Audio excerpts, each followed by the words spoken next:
Hello, this is Craig Johnson, the New York Times best-selling author of the Walt Longmire Mysteries and the basis for the hit Netflix drama Longmire. Right now, you're listening to Doug Dahlgren's show on ArtistFirst Radio. Welcome to another broadcast of the Doug Dahlgren Show on the ArtistFirst Radio Network. All past shows are available in podcast form. You can find them at artistfirst.com. And now, live from the great state of Georgia, USA, here's your host, Doug Dahlgren. And good morning out there. And thank you, Craig, and thank you, Scott, our intrepid Z-Man. And to all our listeners out there this hour, thank you so much for tuning in. Now, I think, in fact, I know, if you stay with us, you're going to enjoy this one. My name is Doug Dahlgren. I'm retired from that old regular life, working, raising a family with my wife, all that good stuff. But since retiring, I've taken a turn. I began writing stories, 9 of which have turned into novels. Now, I call them plausible fiction, and that's simply because while they aren't true at the moment, you'll see how they could be, and some of them very likely will be. 6 of those are a series that folks like to call the Sun series. They start with a book called The Sun Silas Rising, and I do hope that you'll look into those. Start with Sun Silas Rising. They're available on Amazon. They're available on Audible, and they're also on my webpage at dougdahlgren.com. Now, I began to do this program a little over 9 years ago with the help of Scott. I mainly get to talk with other writers and introduce you and listeners to books and authors that maybe you haven't heard of before. My guest today has authored 14 books, and I bet there's quite a number of you listening that maybe never heard of him. Most of his books are historical. Some of those are about religion, some politics, and some are true crime. One in particular from an autobiographical position that will simply leave you breathless. These works required research, lots of it, and our guest is a master at gathering and organizing his material before offering it in his fast-moving style of writing. We're here today to have him tell us about his latest book, it's a biography of a phenomenon. And say that again because it's important. This book is a biography, but not of an individual. It is of a phenomenon. The subject may seem a little out of his lane at first, but the readers soon realize his skill set offers insight and an introduction to what can only be described as ear candy. Now, I want to emphasize that this book is not a hyper-extended review written by some fan on Amazon. It is a serious look at how talent, hard work, and a big push from fate can cause lightning to strike. Written by an experienced author who understands how to tell a story, or as in the case of Ear Candy, several stories that converge magically. That's the title of our book for this hour, Ear Candy. And the co-author, Paul Caranci, is with us. Welcome, Paul. How are you this morning, sir? I'm terrific, Doug. Thanks for having me on the show. I appreciate it. Well, it's a pleasure to have you. It's been a pleasure to get to talk to you this past week or so and get to know you. Now, you're listed. Let's get this out of the way up front. You're listed as the co-author on this book. Who helped you with this creation? Sammie Purcell. She's one of the band members that I wrote about. And I just thought, first and foremost, that the fans would want to hear from one of the band members more than they would want to hear from me, because she would have some great stories to tell being part of the band. But also, Sammie has a degree in journalism, and she's a terrific writer. And I knew that my writing style, and I've been writing for a long time, so my writing style is a bit antiquated in terms of the most current trends in writing, so I thought that she would be a terrific help in, bringing me up to date with some of the latest trends in writing. And certainly she was. She was all of that. And plus, it's a mighty big endorsement to have a member of the group being your co-author. Oh, exactly. Yeah. And like I say, I think the fans would want to hear from her being a member of the band far more than they would want to hear from me, because her insights are personal. It's almost like writing an autobiography for her. Oh, yeah. Whereas for me, I was writing about people I had really never met up to that point. Now, this group that we're speaking of is a musical cover band, and that's an important distinction. Not so unusual, really. There's a lot of guys today, high school kids, get together in the garage and try to do whatever. You know, we probably all did it when we were younger. And yet the folks that you write about are quite unique. You, myself, and thousands of others discovered them in the early part of the second decade of this new century. That's a long way to go around to say about 10 years ago. So what was and is so distinctive about them? Well, first and foremost, their sound. They have the most incredible 3, 4, and 5-part harmonies that I personally have ever heard. I mean, they rival the Beach Boys, the Beatles, and Mamas and Papas, and some of the greats with their harmonies. Eagles, yeah, exactly. And that's what attracted me to them when I first heard them. You know, for me, it wasn't as far back as 10 years ago. I discovered them in August of 2020, and it was, like most fans, it was a complete accident. My wife was watching the Hallmark Channel one night, and I had no interest. So I just put my headset on, and I was looking for one of my favorite songs by Crosby, Stills, and Nash, Helplessly Hoping. And the first thing that popped up was the Foxes and Fossils version. I never heard of them and had no interest in hearing their version. I wanted to hear Crosby, Stills, Nash, but it was there, it was first, and I really wanted to hear the song, so I played it. And I just fell in love with their harmonies and the appearance of the band and these two young girls and these older guys. It was all intriguing to me. So I listened to a second song and a third song and a fourth song. About 3 hours later, I had gone through their entire repertoire. And then I handed my phone. I was listening on my phone. I handed it to my wife and said, "You have to listen to this band." But I was an immediate fan right from that moment. For me, it was an incredible experience. And I just have been enjoying watching them and listening to them ever since. So you didn't get captured by Sweet Judy Blue Eyes? No, I love that song, and I love their version of it, but that wasn't the one that hooked me. It was Helplessly Hoping. That's interesting. I would truly like to see the stats, if anybody kept them out there, on how many first saw that video and were just hooked. I believe that the numbers would justify my use of the word magic, Waldo. Yeah, I think you're right. There's some that say there was an algorithm that YouTube was using, and just like you were looking for Crosby, Stills, and Nash. And I'm trying to think. I sit at the computer too much, and I'm trying to think who I was listening to. But over in the right-hand column pops up all these suggestions, and there was Sweet Judy Blue Eyes. And I mean, the minute Darwin started with that guitar, I sat up straight away. It was a epiphany, to say the very least. Yeah, boy, they do such a great job with that song. It's amazing. In fact, I think it was Graham Nash from Crosby, Stills, Nash that actually wrote to them and complimented them on their version of the song. Oh, yeah. Now, you spent the evening, you said 3 hours going through their repertoire that you could find.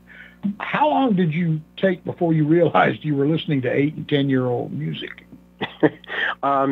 Well, it was actually a while. I don't think I realized it that night at all.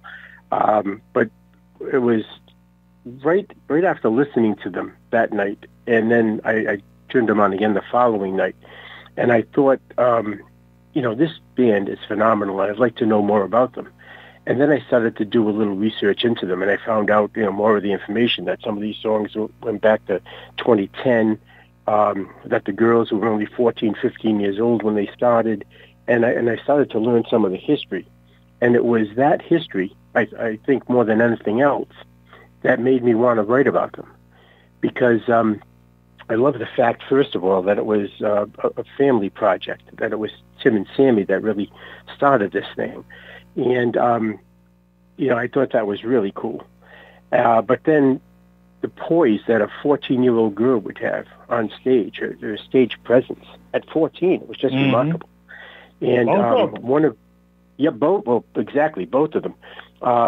But at one point, Tim had mentioned, and it wasn't even a Foxes and Fossils song. It was I think it was the Mustangs, and Sammie happened to be filling in for Amy Wallace, who was the lead singer for the Mustangs. And Tim had mentioned that it was her debut. And I thought, my God, this girl is 14. That was her first song, and she pulled it off like a professional.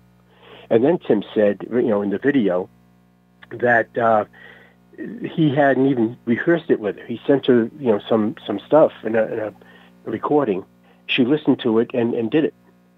And I thought, what extraordinary talent. At 14 to pull that. I couldn't do that today. And I'm a guitar player, and I'm an amateur musician, but I couldn't do that kind of thing. I would need far more practice and rehearsal time. So I knew immediately that these people were talented, beyond belief. And that really made me want to write about them. Now, as the book cover tells us, this band is the #1 cover band in the country. Now, that's a bold statement. What backs that up? Well, there's a couple of ways to look at what makes a band #1. Obviously, Foxes and Fossils were not a traveling band at the time. They were recording in the studio at the time that their video started to take off. Excuse me. And okay? Yes, choking a little bit. But I could see that even though they were a studio-type band, that their early recordings were just getting incredible amounts of hits on YouTube. So I think, if you're looking at a band, rating a band in terms of #1 based on, fan reaction or based on the amount of touring gigs that they have and that kind of thing, you might come up with different bands. And there are a couple of other YouTube-type bands that are doing very well. Leonid and Friends, for example, they tour the whole United States, even though they're from Russia.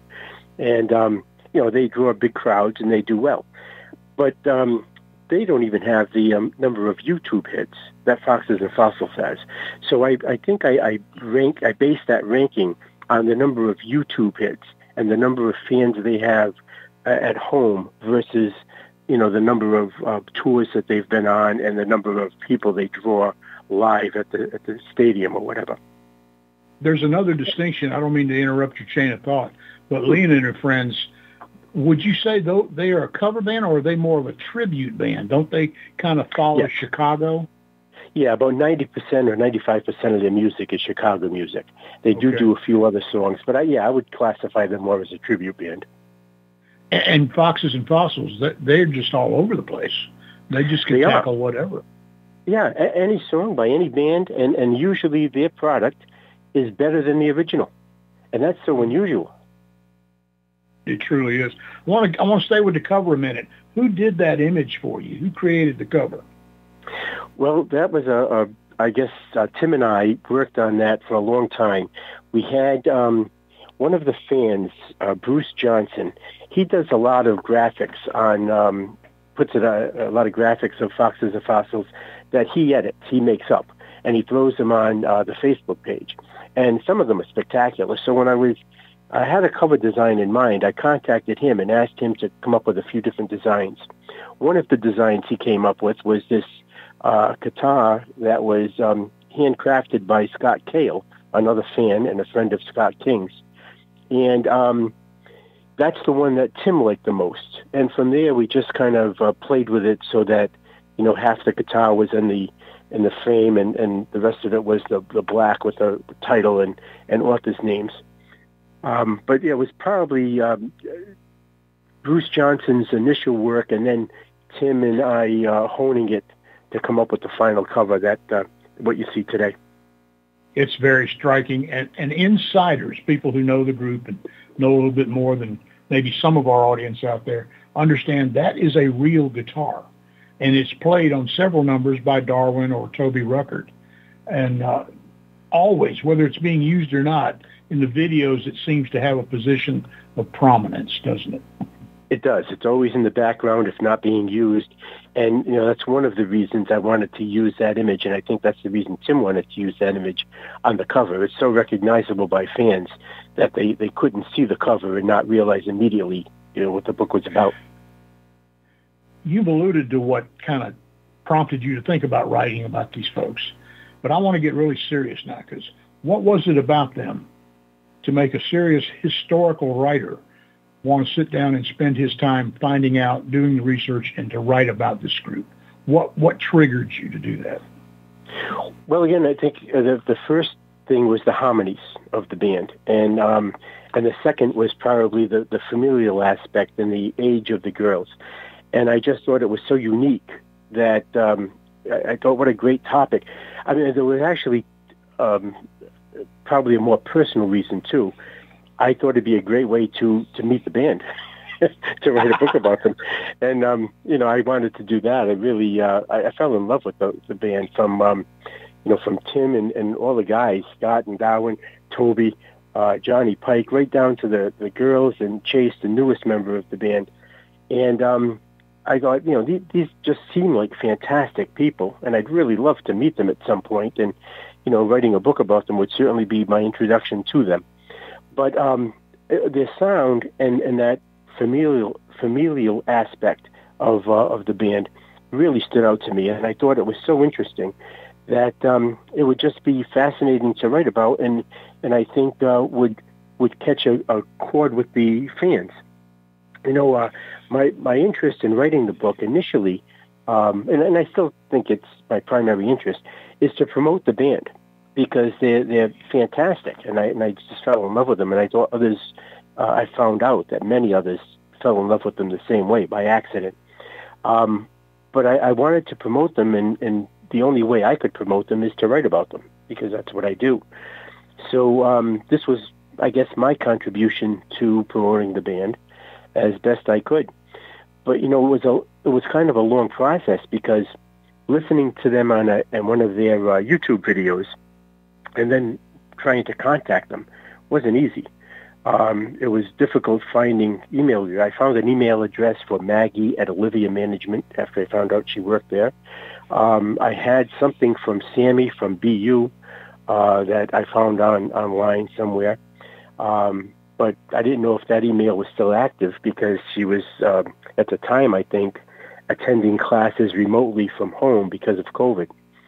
And then I found the fans' email that enabled me to write to Tim. But I did that, like I said, I found the band around August of 2020. I think it was August. But it was actually several months later that I found the addresses and wrote to them, and nothing ever happened. I started to collect information on them in the hope that somebody would get back to me and I'd be able to write the book. So I had this file of information on my desk that was about a good inch high, and it was in a folder, and it was being slowly buried under all the other stuff I was working on, because at the time I was writing another book. I was writing a different title of that was eventually published. But so I had a project going on. So this was kind of a side thing that I hoped would come to fruition. And I finished writing my other book, and I sent it to the publisher. And at that point, I started cleaning off my desk. That's what I usually do after I finish a book, getting rid of all the research material that I didn't want to hold on to, and filing that research material that I did want to hang on to. And that's when I came across this folder again. And I thought, now several months had gone by, and I said, they're never going to call me. So I threw the folder in the wastebasket that sits right behind my desk. The very next day, it always works out that way, the very next day after you throw something away, I get an email from Tim. And he said, my wife was going through some old fan mail and found your email about wanting to write a book. I'm intrigued, and I'd like to talk to you about it. Here's my phone number. Give me a call. So I called him like 5 minutes after I got that email, and we spoke for 2 hours. He asked me to send him a couple of the books that I had written previously so he could see my style. He wanted some background information about me. And I could sense there was some skepticism on his part, because he didn't know me. I could be, some guy looking to write a gotcha book and come up with all this dirt on the band to try to discredit them. Or I could be some crazy fan that, really never wrote anything but was just trying to meet the band members. So I needed to prove to him that I was serious, and I sent him a couple of books.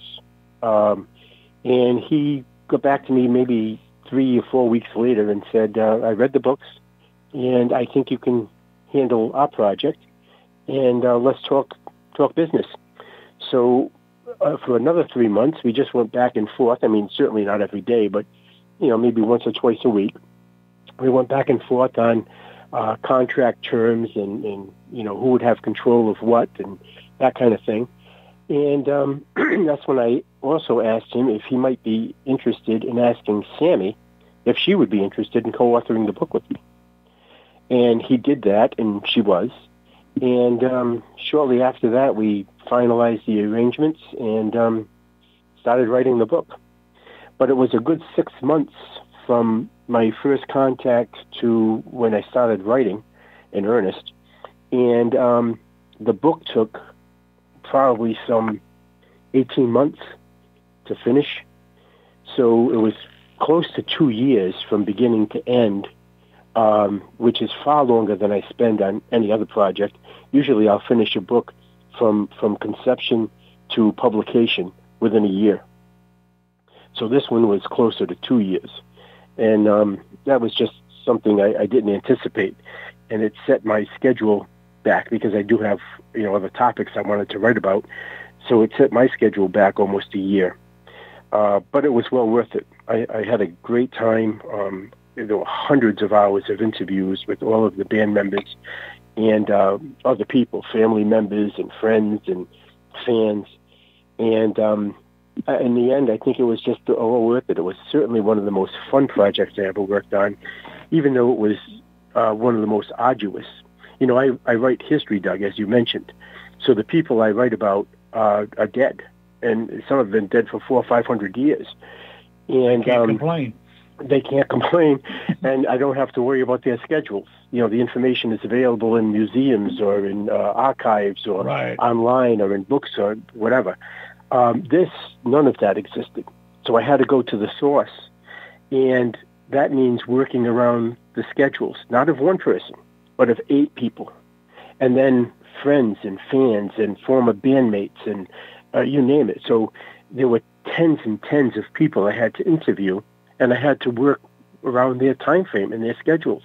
And, that can be frustrating because, I'd call Maggie, for example, and say, okay, can we meet next week? Well, I can't next week, the week after. Okay, so we set a date. It's 2 weeks out. And then 3 days before that, she'd call and say, something came up, I can't meet. Let's do it the week after that. So now it's 4 weeks waiting for the one interview. And I had to interview each band member several times. So it became difficult at times and arduous. And I swore when I was all done I would never write about living people again. But now the book I'm working on right now is about a living person. So here I go. But yeah, it was just a lot of fun. For me, it was a thrill. It was a great time. I think it was less of a thrill for the band. It was more work for them because they had to fit me in somehow. And certainly, it wasn't a thrill for them to be talking to me as it was for me to be talking to them. So for them, it was just probably a real pain. But they did it. They gave me the information I needed, and we got the book done. Like you mentioned, this subject matter. This about music and about a group of people who are living is quite different from what you're known for. You're known for your historical novels with a lot of research.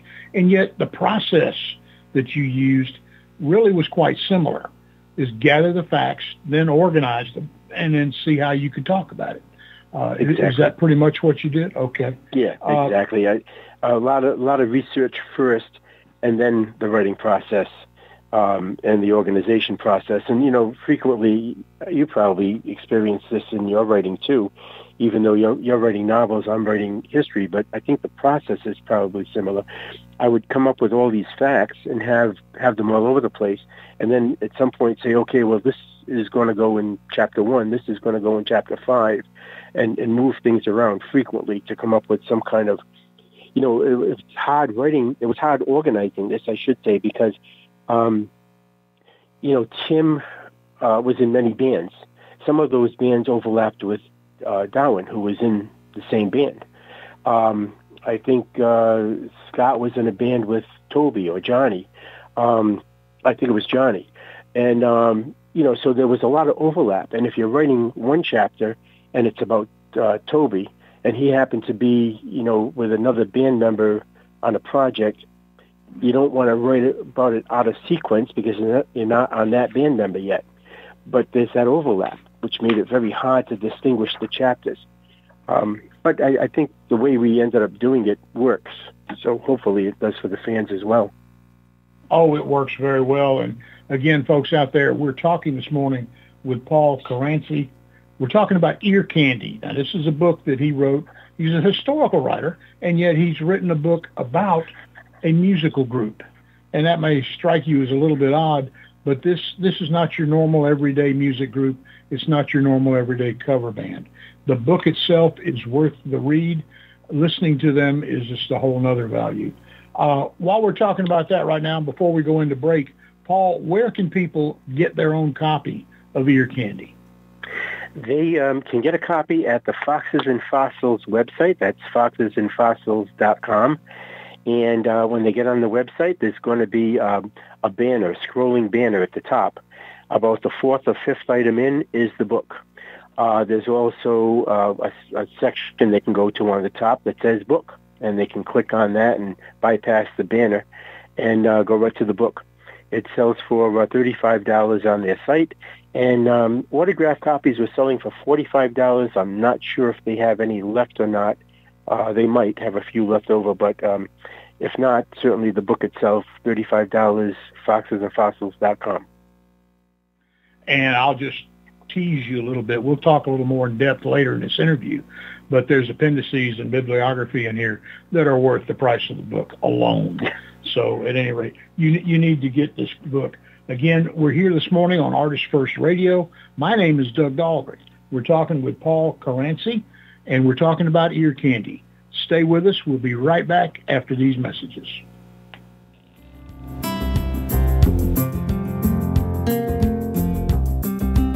When 4 members of Congress all die within 4 months, each of their deaths appears to be from natural causes. But when mysterious messages begin to appear in the form of quotations from long-dead revolutionary heroes, one reporter sets out to prove the existence of a serial killer. His search discovers dark secrets and an assassin shielded by people who need the very services that only he can provide. The Sun Silas Rising, a novel by Doug Dahlgren, on Kindle or paperback through Amazon.com. Hi, everybody. This is Tim Purcell with Foxes and Fossils. If you want to learn more about our crazy musical journey, you can check us out on YouTube, Facebook, or visit our website at foxesandfossils.com. Right now, you're tuned in to the Doug Dahlgren Show on ArtistFirst Radio. Thanks for joining us on the Doug Dahlgren Show on the ArtistFirst Radio Network. Doug is the author of 9 books, available everywhere good books are sold.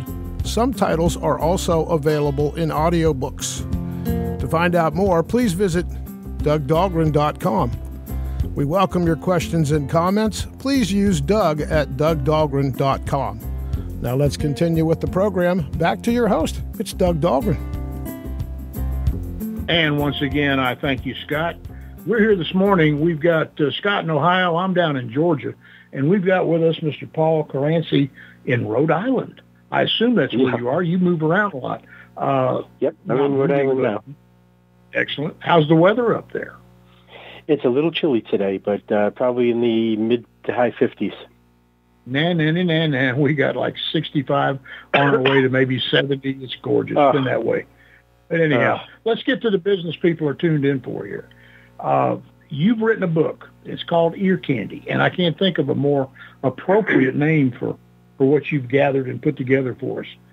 authors have their reasons for writing, and you've been talking a little about that on most any subject that they want to write about. Well, what were the takeaways that you hoped your readers would get from this book? Well, you mean before I started writing or during the writing process? What was the purpose? What were you wanting to reach out to people and get them to pay attention to this for? In other words, you want them to come away from it with a particular mindset. Yeah, Bob, first and foremost, I was hoping they would become fans. If they never heard of the band, I was hoping the book would attract them to the band and they would become fans. And for people who had heard of the band and followed them, I was hoping to provide them with a little more detail about the lives of the members and some of the fascinating stories that they had to tell. And boy, did they have some fascinating stories to tell. So, I mean, we're talking about the musicians now more than the girls who are very young and just starting their careers. The 5 musicians are older. They're all in their 60s. Toby's in his 70s. Their careers, musical careers, behind them in terms of the bands they played in and that kind of stuff. And the stories of these bands is amazing. I mean, these guys were all, at one point or another, at the cusp of making it big with their bands. And, record contracts or whatever. And fate just got in the way, and maybe a little bad luck here or there that prevented them from actually experiencing that dream of making a record on the radio. But Tim's story in particular I thought was compelling because Tim was a little different. Tim could have made it. His band, the Mustangs, could have taken off. It was originally a band that was playing original songs written by Tim and one of the other band members. And the songs are fantastic. They actually played a couple of Tim's originals at the concert in Georgia in December. And the songs are fantastic, and they could make it. They could have been hits on the radio. But Tim had traveled to Nashville at one point to meet with, I think, the head of Sony, who wanted to record them. And the meeting went really well, and at the end of it, he stopped off that night in one of the local clubs where, along that Nashville Row where you just walk from one pub to another, and there's a terrific band playing. And he came across this, he actually entered into this, everybody had one song. They could play 1 or 2 songs or whatever it was. And Tim was in the lineup, and he heard this other guy play who Tim thought was just absolutely great.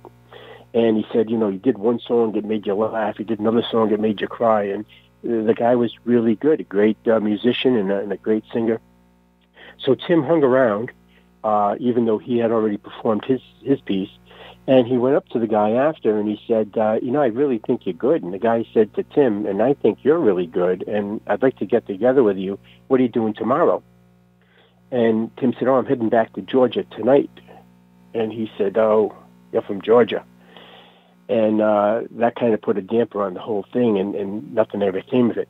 And Tim was driving home that night, and he realized that somebody had told him years ago, if you want to be a country singer, you got to live in Nashville. You can't commute Nashville to Georgia. You got to live in Nashville.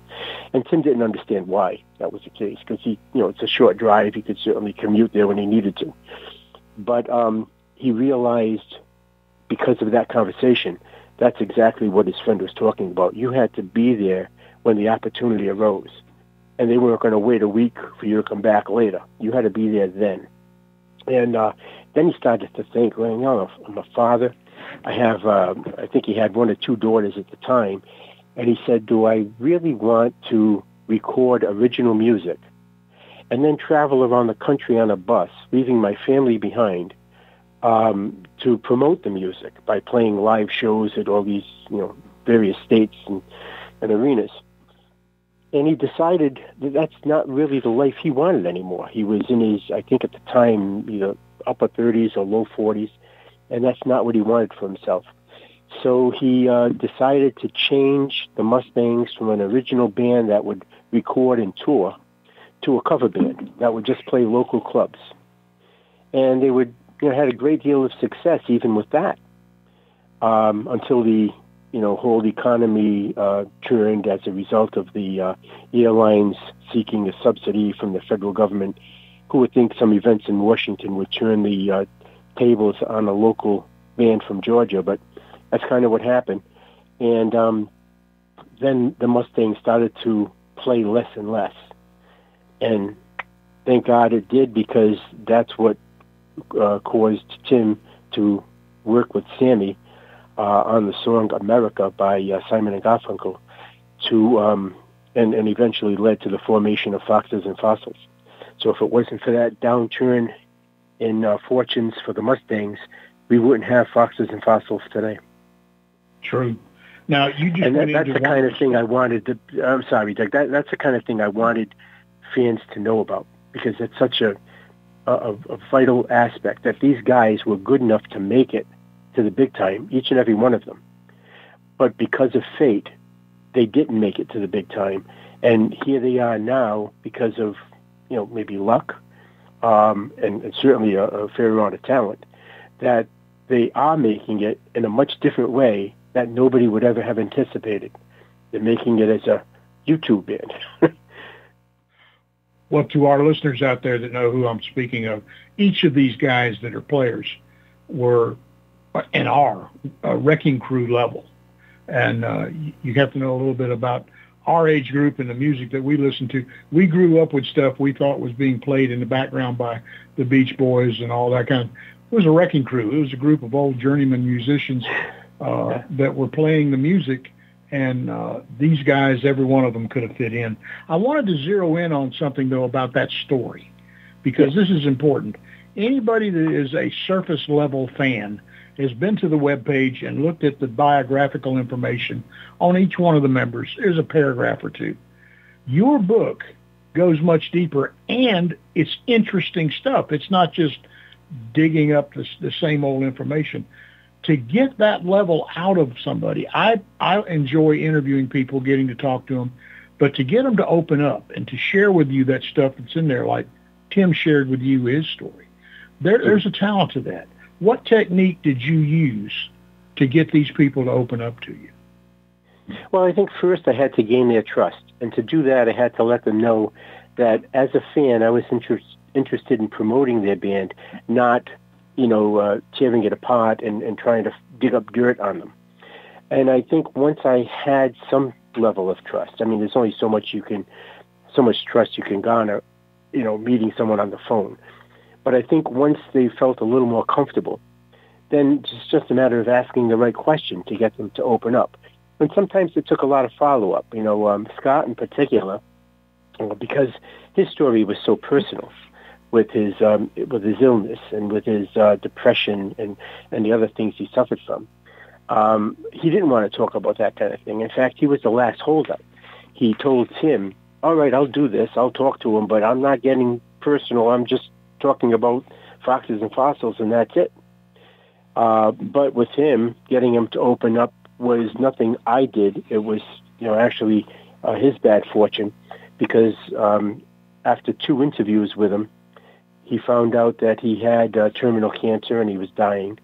And he said to me, well, I wasn't initially going to talk about these things, but heck, I'll be dead by the time the book comes out, and maybe my story can help other people. So he opened up about it.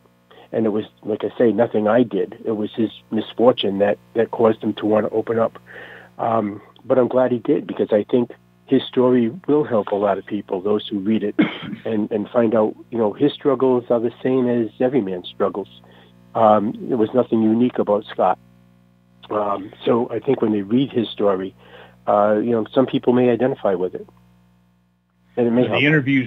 The interviews you listed, and again in the appendices and in the bibliography, you list each date, each time that you spoke with every member, which is just it's fascinating. But the interview started around mid-2021, and there's 3 of them, like you mentioned, with Scott King. You said you were aware. Did he make you aware of his illness after that second interview, or when did you become aware of it? I actually became aware that he was sick. I didn't know the extent of his illness But Tim had told me that, he wasn't feeling well. He didn't look good. And, Tim was more concerned. This is before they even knew he was terminal. Tim was more concerned than Scott was. Scott just, I guess, tended to take everything as it came and not worry about it. But Tim saw, his look, his color, he was drawn. He just didn't have that pep anymore. And Tim knew there was something more serious there.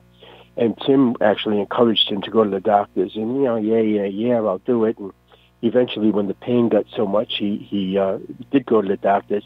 And that's when he found out that he was terminal. It was after that he opened up to me. I think I had 2 interviews with him after he was found out he was terminal. I think I had 4 in total, if I'm not mistaken. And 2, it might have been 3, but I think it was 4.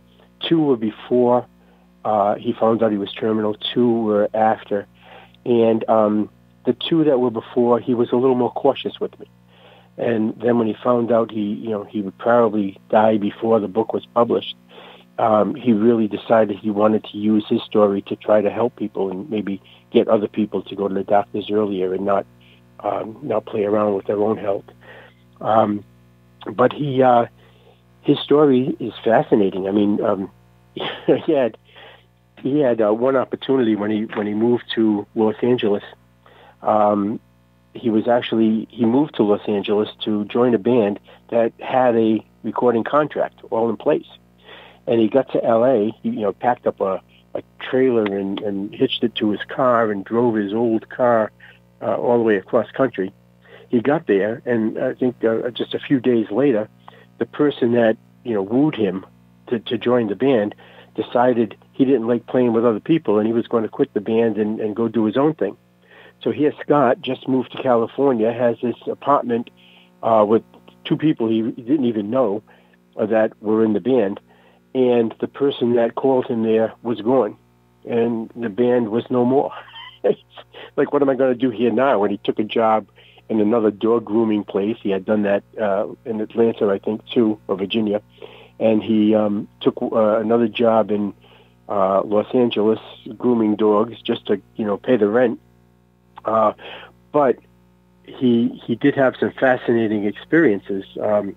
It was in California that he realized that he might have a problem with alcoholism, and that maybe he should go to AA, and he was convinced by one of his friends there to do that.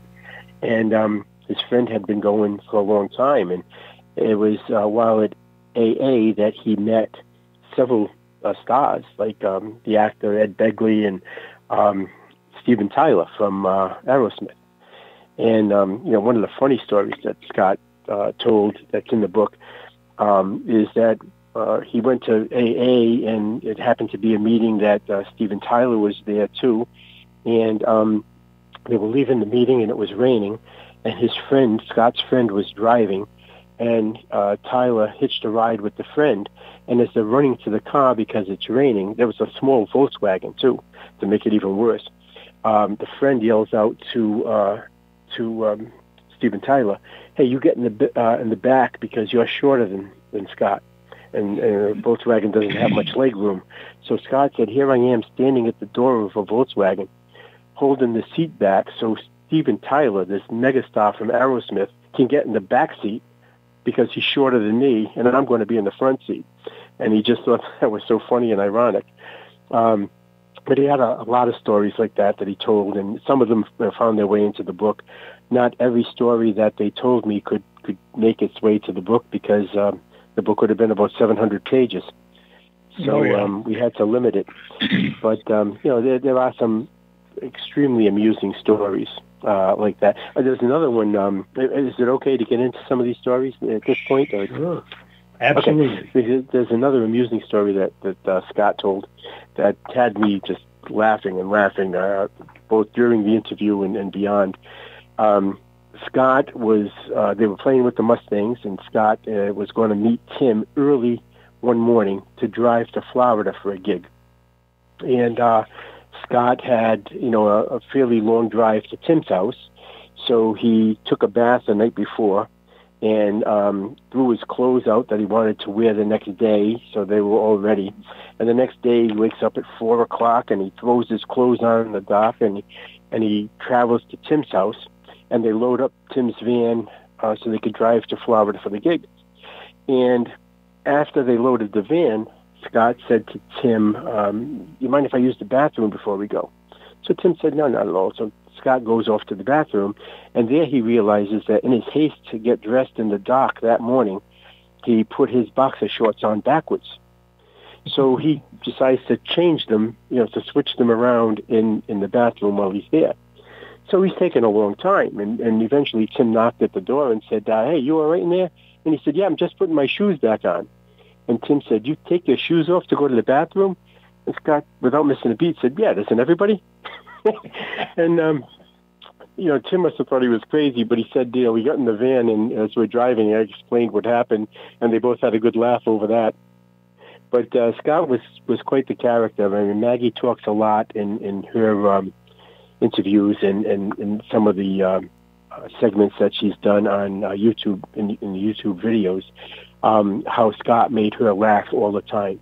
And Sammie, too. He was just always with a joke in between songs and making people laugh. And that's just one example of his quick wit. Bass players and drummers are different anyway. They kind of follow a different path. They tend to lead, Yep. Anyway, looking back on all of this now, and this is a cold question I'm hitting you with, is there anything that you wished you had added, or even more important, is there anything you wish you had left out? That's a great question. I would say that nothing that I would have left out. I probably would have added a few more of the stories, which I left out only for space consideration. If I was able to make this book a 450-page book instead of, I think it's close to 300, then I probably would have added a few more of the stories in, because some of their stories were just fascinating. I mean, some of them were funny and amusing, and others were sad, but all of them were fascinating. And, for me as a fan, listening to somebody who I now idolized as a musician, telling me these stories, I was in awe. And I would think most fans would have that same reaction. But to them, this is just, that's my day. That's how it was every day. It's no big deal.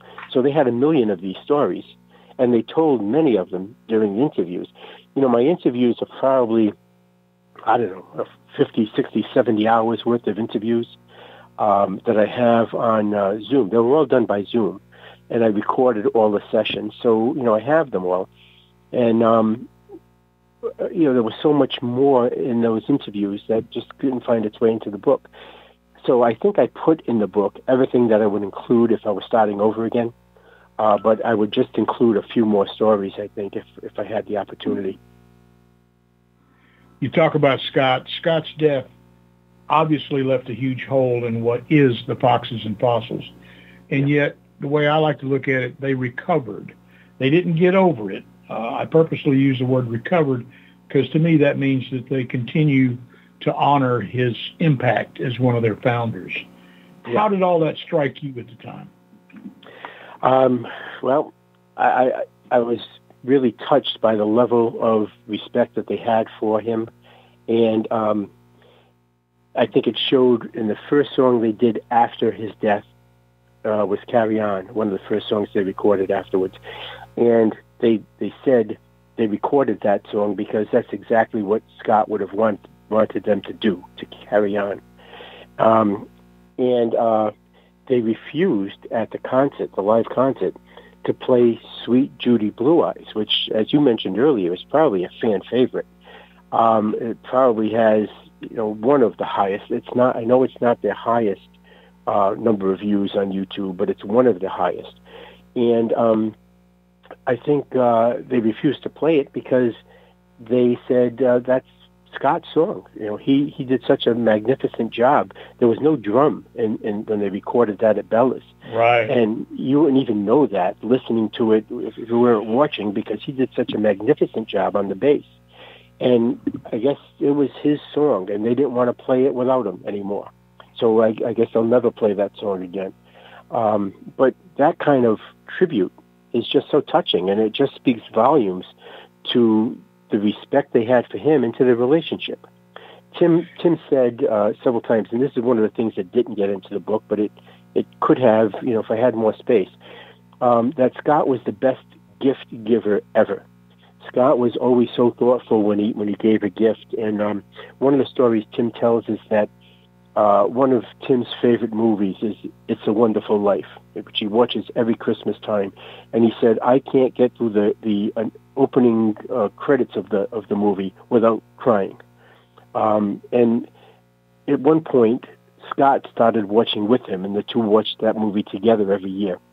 But one Christmas, Scott gave to Tim a photo of the cast of It's a Wonderful Life autographed by the entire cast. My goodness. It's such a thoughtful gift, and to take the time to go out and try to find it. Toby told another story about him where he wanted something, I forget what the piece was that he wanted for his guitar. It was an original piece to a Les Paul that Toby was restoring. And it might have been the pickup guard or something, I don't know. But whatever it was, he said, I saw one on eBay, and I'm going to bid on it when the bidding opens, which was in a couple of weeks or something. And he said it's an original piece that will just, finish off that guitar and make it all original, and he wanted it really badly. Well, when the time came, Toby got, so busy doing other things that he forgot it was time to bid, and he missed it. And he mentioned to Scott that he missed the opportunity to bid. And that Christmas, Scott presented it to him as a Christmas present. Scott actually took the time to go bid on eBay, even though Toby had forgotten, and he gave it to him as a Christmas present. So, that kind of thing, he was just so thoughtful and so kind, and it shows now in the respect the band has for him. Well, and not only the band within themselves, but I've been biting my tongue trying to not give away much of your book here because we want people to buy it. We want them to see the research and the work you put into this and buy the book. But anyway, there's a story in there, too, about a fan who actually bought and planted a tree outside the holy city of Jerusalem in Scott King's honor. That's Isn't that amazing? And that tree serves as an example of the closeness that the fans feel for all the members of this group. Where, in your opinion, does that intensity? There are certain people out there that understand it completely, but there's others who are listening to us that may not. What's your opinion as to what drives that intensity from the fan base? Well, I think first of all, there's various levels of intensity with regard to the fans. Obviously, there are friends that have been friends of the band members for a while. People like Doug Godbolt, who does their sound, or Scott Cale, who was a close friend of Scott King's, who crafted that guitar, or Terry Heinlein, who does their videography. But there are so many people that never knew the band. The ones that come to mind that I mentioned in the book, Chris Ketchum, David Weaver, Steve Pogel, Howard Perlman. Howard Perlman donated that, that stained glass Foxes and Fossils piece that hangs from Tim's ceiling. Yes. Well, he did that and just sent it to them. Bruce Johnson, who does all the graphics that you see on the Facebook page, and John Hazeldine, who's the statistician who put together those charts that are in the back of the book showing where they played and how many live performances and what songs. Brad Burns, who put together the Chase Curran fan page, and so many others who, when the Beatles were a group and many of the other groups, they had fan clubs and fan pages, but they were done by the group, by the band. The Foxes and Fossils, fans put those sites together. Foxes and Fossils themselves have nothing to do with them. They don't administer them. They don't, they post on them periodically, but they had nothing to do with organizing those things. Fans took that upon themselves. Then you have, almost 700 Patreons who are willing to give up their hard-earned money just so the band will continue playing their music and coming out with these videos that they do each month. Some of them are giving $100 a month to people they never met. Think about that. Paul Broyd, I think his last name was, who sent Tim a Flying Fossils shirt. It was a hockey shirt, I think, and the team was named Flying Fossils, and he sent him his hockey shirt because it had the word fossils in it. And, these fans are not only from the United States, they're all over the world, the United Kingdom, Ireland, Netherlands, Canada, and so many other countries. I can't even think of them all. That is an amazing group of people that come together simply for the love of the kind of music that the Foxes and Fossils produce. And their music is absolutely special. Yep. I want to say something there. We're a couple of minutes before the top of the hour, and we've gotten permission from Scott to go ahead and bump past that a little bit. So okay, we're going to keep rocking their stations. Okay. What you mentioned about that group, there's a large group of fans that are very, very supportive, which was demonstrated.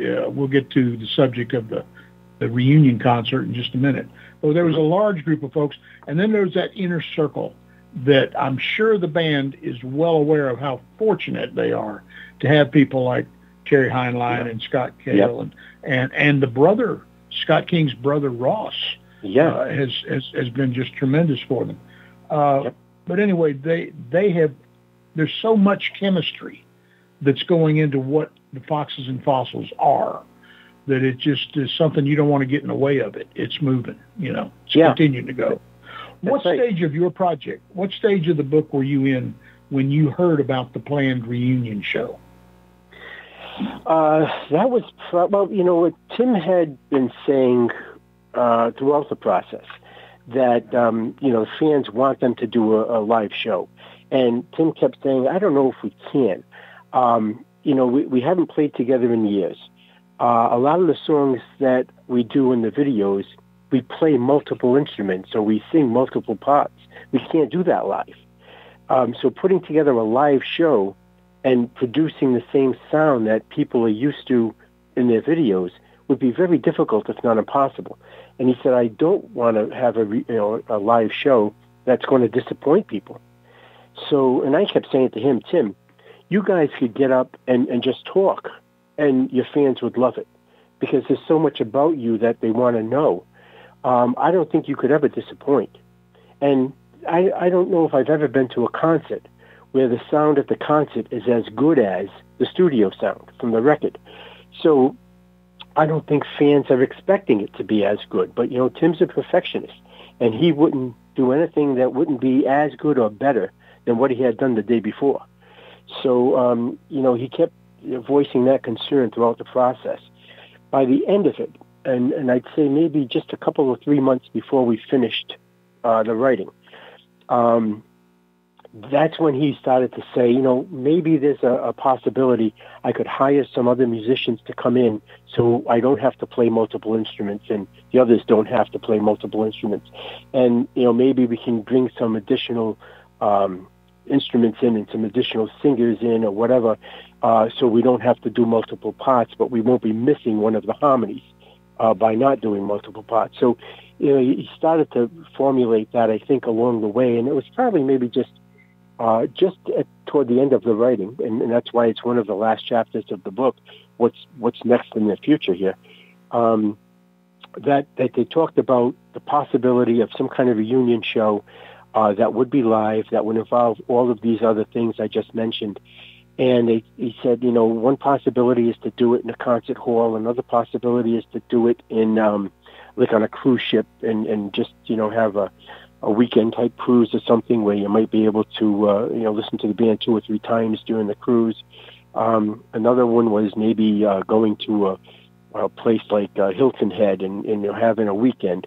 And, maybe on one day. Venue, yeah, exactly. One day go golfing, and then at night, said we could do a little acoustic concert. And then the next day, do something else during the day, and that night have a full band concert. And the next day, have dinner with the band or lunch with the band, and then we'll go home.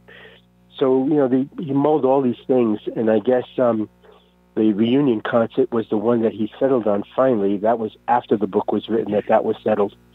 It was. That's what the question based.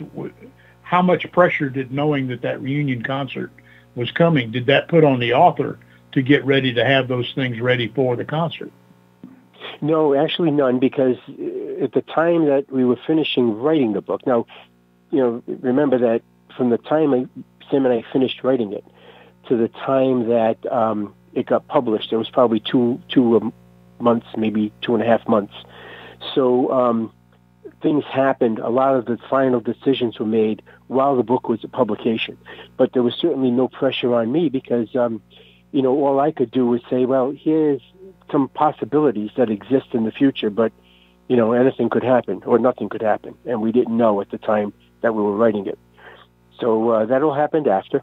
And, I guess going back to one of your earlier questions, that might be something I'd love to be able to include in the book if I were doing it again. That wasn't in there.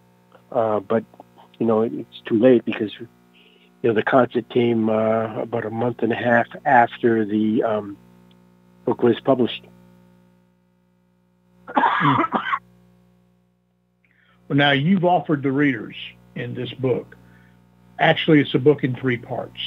There's much more background to the text than frankly many school books use. And I don't want to scare people away by insinuating it's a school book, because unlike that, the appendices are as much fun as the text themselves.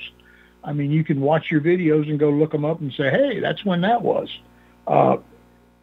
The background, the everything that you add to the rear of the book, bibliography, everything is just well worth the price of the book itself. I got a little tongue-tied. I apologize for that.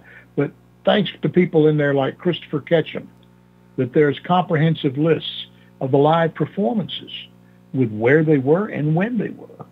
There's a listing of the audio and video recordings with the same detail. There's song lists. There's lists of the bands that were covered. I mean, you can go back and just have a great afternoon looking up when all these things that you fell in love with watching on YouTube, when these events happened. And then you give credit to a gentleman named David Weaver for the tons of photographs. The photographs are throughout the book. I want to mention that what you offered to your readers is a book in 3 parts, really, with more background to the text than many of the school books offer out there. And I'm not trying to compare this to a school book.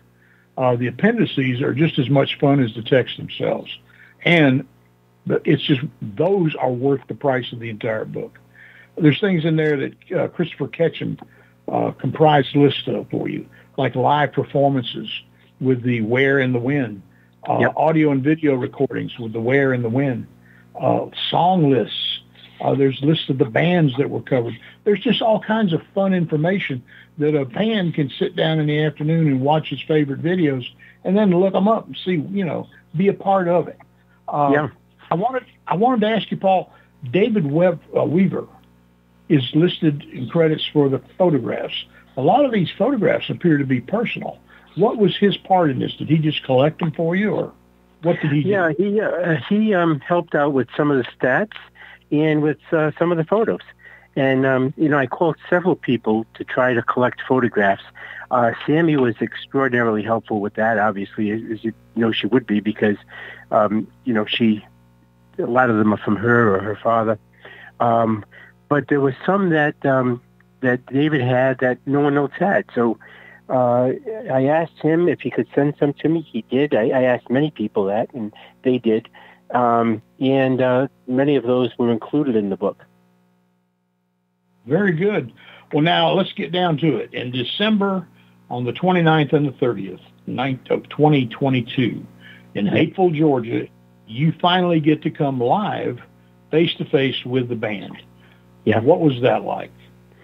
Well, for me, it was just an amazing thrill, first of all, to be able to meet these people that I had met only by Zoom. And, I knew so much about them at this point, but never actually had a chance to look them in the eye or shake their hand. So for me, it was an absolute thrill. And the concert itself was second to none. I mean, the show they put on, Doug, all of Tim's fears about not being able to pull off a live show were just thrown in the trash can. The first night, the Friday night, I believe it was, you could tell the band was a little nervous. They hadn't been together in so long, and being up on stage again for the first time in so many years. And you can tell they were nervous, not because the performance lacked anything, because they were a little stiff. It was kind of funny because if you harken back to that first performance at Bella's, you could see Sammie and Maggie grasping the microphone with two hands like they were scared to death. And Right. The first show was kind of like that. It was, they were a little stiff. They weren't dancing around, and they just looked like they were, had other concerns. But the performance was still great. But on the second night, all of that had left them, and it was just clearly visible that they had no inhibitions whatsoever. And they were rocking around the stage, and they were joking with each other and joking about, different songs or something somebody said. And they were, that relaxed feeling that they had made it sound even more incredible than it did the first night. So I think a lot of what you see in the upcoming podcast of the show, the 2-hour concert, I think a lot of that's going to come from the second night, not the first night. Now, if you had not, you were there for both. Yes. If you had not been there for the second evening's program, would you have had that same recollection? No, I would never have known, because it was only by being able to compare them from the first night to the second night that you could see that they were more relaxed. If Right. all I saw was that first night, the Friday night, I just wouldn't have known. I would have figured, well, that's how they are when they're live. They're a little more stiff. They're not as conversational. They don't joke as much. But it was only after seeing them the second night that I realized that's their real personality. And the first night they were a little more inhibited. Crystal ball time. Did you have a feeling you were witnessing a once-in-a-lifetime event? Absolutely, and I hope it's not. I hope they do it again. I hope they have that destination concert or the cruise ship or whatever, and I'm going to be there again. I traveled from Rhode Island to Georgia to see them, and my flight was canceled because Southwest was having that problem at the time. So my flight was canceled just a couple of days before, and I had to rent a car and drive down. And it's a long drive, and at my age, it's a longer drive. And I commented to one of the people, one of the videographers, Ian, I think, that I wouldn't have driven in the 60s. I wouldn't have driven that far to see the Beatles. But here I am driving that far now to see a cover band. And I think that speaks, to the extent to which their fans will go to see them and to enjoy them. Who would do that? Think about it. There were people there from Ireland and from Canada, and who would travel like that to see a cover band? The amazing thing is, too, the percentages that I'm hearing from people, and I'm talking about from, well, I don't know if Tim said this or not, but I know Darwin did, that 90% minimum were from out of town. The concert was in Atlanta, but the local folks, whether it was the New Year's weekend or what it was, but anyway, people from other countries, like Canada and England even, but people from out of town came and filled that place 2 nights in a row. Yeah. So just amazing. You in particular, you mentioned you didn't get to fly, you had to drive. That's amazing. But you are particularly unique, and you know as much, if not more, than any other fan about who these people are and what it took for them to get ready to do those shows. They didn't just say, hey, let's pick out some outfits and get on stage. There's a lot of work, a lot of planning that goes into. In your opinion, do you see them doing all that again? Well, I can't imagine that they would do it all again because of the amount of work involved. I mean, if you just saw the stage, for example, well, and I'm sure you have, because they produced a couple of videos on YouTube. Right. But the stage design itself was otherworldly. I mean, I've never seen that with a live band, have that kind of stage set. Usually and there might be some smoke and stuff. Baseball. That was members of the family that did that. That's right. Yep, Maggie's mom and dad, I think, helped her, and not Maggie, Chase's mom. Chase, helped choose the set design, and they bought furniture just specifically for this. And then, the little things, like a picture of Scott on an 8x10 framed picture of Scott on one of the tables next to the couch that they had, hanging that Foxes and Fossils stained glass piece that you always see in the videos, hanging it. The background, they had the background set, so for like Harvest Moon, it had a big moon, as a background that was done on video, I guess, and projected in the background. Every little detail, just amazing. But, I'm not surprised because that's how Tim was throughout the entire process. He worried about every word. He would I'd have an interview and I'd write something up and I'd send it to him afterwards and to Sammie to review. And I did that to each of the members. So if it was an interview with Toby, I sent what I wrote about him from that interview to Toby to make sure he was comfortable with it. And Tim would always write back and say, well, this word sounds a little harsh. Maybe we should change it to this word. He just worried about every little detail, a comma that might not belong there, or a period that should separate two sentences that he thought might be a run-on sentence. He worries about everything, and he's a perfectionist. And it came through at the concert in every detail, and it was just amazing. And I think he drives the others to be just as detail conscious. Oh, yeah. Now, there, as you alluded to it a while ago, there is a pay-per-view is not really accurate. There's a period of time, a weekend period of time, where you can view it as often as you want. But yes, it is a pay-to-go type situation. And again, you mentioned Terry Heinlein. I believe he and Tim and some others were involved, not only in just getting this video to their level, to what they are proud to put out there for people to listen to and watch. There's also a lot of legal details that had to go through. There's different permissions that you have to get when you're doing something in a video than just a recording. And I understand there were a couple of the songs that they were not able to quite do that, so they're having to kind of go around the corner and get special permission in another direction for two of the songs from that. But still, coming up, go ahead. I was going to say, that's what takes so much time in producing these. Yes. Sometimes fans get impatient and say, well, gee, the concert was in December. How long does it take to throw that on a DVD and send it out? But there's so much involved. Well, it's not a DVD. See, that's a whole other. Exactly. It's a CD. That's a whole nother skunk. Yeah, you can't really just do that. But this thing is coming up the first weekend in May, starting on Saturday and running through, I think, Monday at noon. But anyway, there is full information on the Foxes and Fossils website. Like Paul said earlier, there's a place to buy the book there. There's also a place to get information about how to line up and pay the small fee. I'm not going to say what it is because it's ridiculously low, but there's a small fee that you pay to get the ability to watch this as often as you want over that weekend on a streaming service. But at any rate, look that up, enjoy that, and just continue to enjoy what they've done.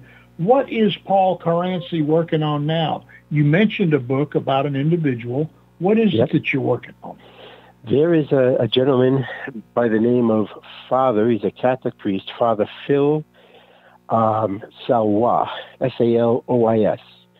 And he was in Vietnam, apparently a real mama's boy who the first time he was ever away from home was when he was drafted and sent to training and then to Vietnam.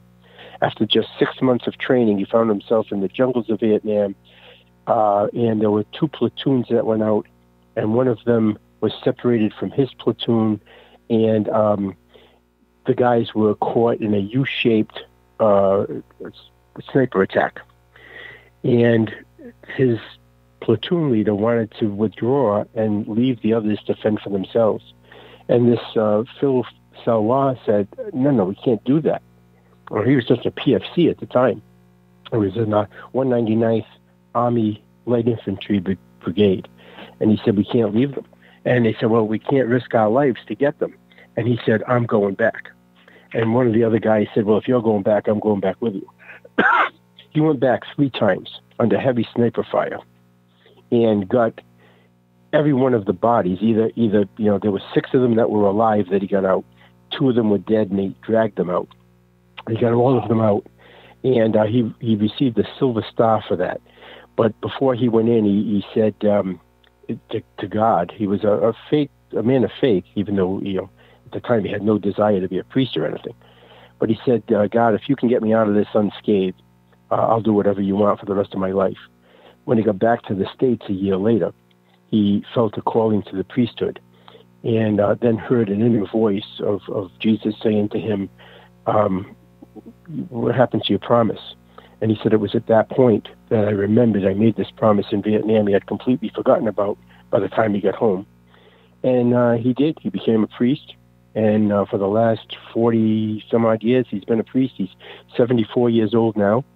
And he just has amazing stories about Vietnam and about the valor. And, he's rather humble, but other people talk about his valor. And just an amazing story. Do you have a working title on this one? I don't. Okay. It might simply be Father Phil. You will keep us appraised of when that's coming out, will you not? I will indeed, and I'm writing that with a good friend of mine by the name of Julian Ayotte. He is a writer of several mystery thrillers. I think he has 8 books out now, and he is 81 years old, and he's still writing books, and I'm collaborating with him on this one. So this is going to be a fun project, too. We're just getting underway. Well, we look forward to it. There's another one of your works that's quite personal to you, and it is a mesmerizing read for the rest of us. Its title is Wired, and I'd like to go ahead and invite you right now. We'll work on dates and such, but I'd like to have you come back in the near future so we can discuss Wired. Would you be up to that? It'd be my honor. We'd love it. We will talk off the air, but we'll get that scheduled. And folks, while you're looking up Paul Caranci, look up Caranci. No, C. I keep wanting to switch C and I at the end. I need to. Anyway, keep an eye on things. We're going to have that back when you're looking him up on Amazon or wherever. Look for the book Wired. You're going to want to get into that one, and we'll talk about it in the near future. One last question, seriously here. What did you learn about yourself from writing this book about a musical group? Well, I guess a couple of things. One is how much I still love music, even though I'm no longer playing my guitar.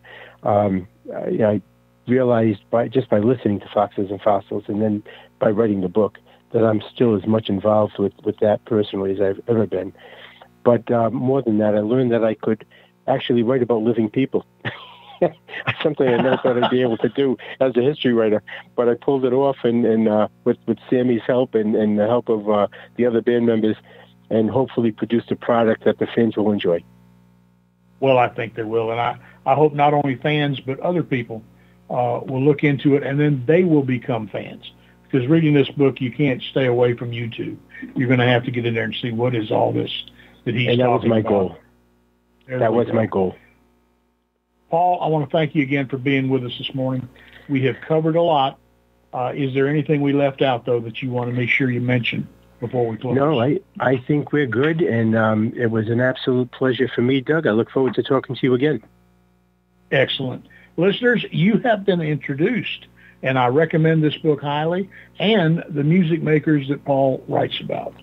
So for now, I am Doug Dahlgren, and I thank you very much for listening. For my guest this hour, Mr. Paul Caranci. Paul, why am I doing this? I worked on this all morning to get your name right. Caranci, you got it right. Caranci. Yep, you got it right. And, of course, let me spell it. I owe you that much. Caranci. Caranci. Right. And, of course, we can't forget Scott up in Ohio. At any rate, take care of yourselves out there and take care of each other. Want you to read a book. If it's not ear candy, maybe you will choose one of mine. And we'll see you all again in just 167 hours. Take care now.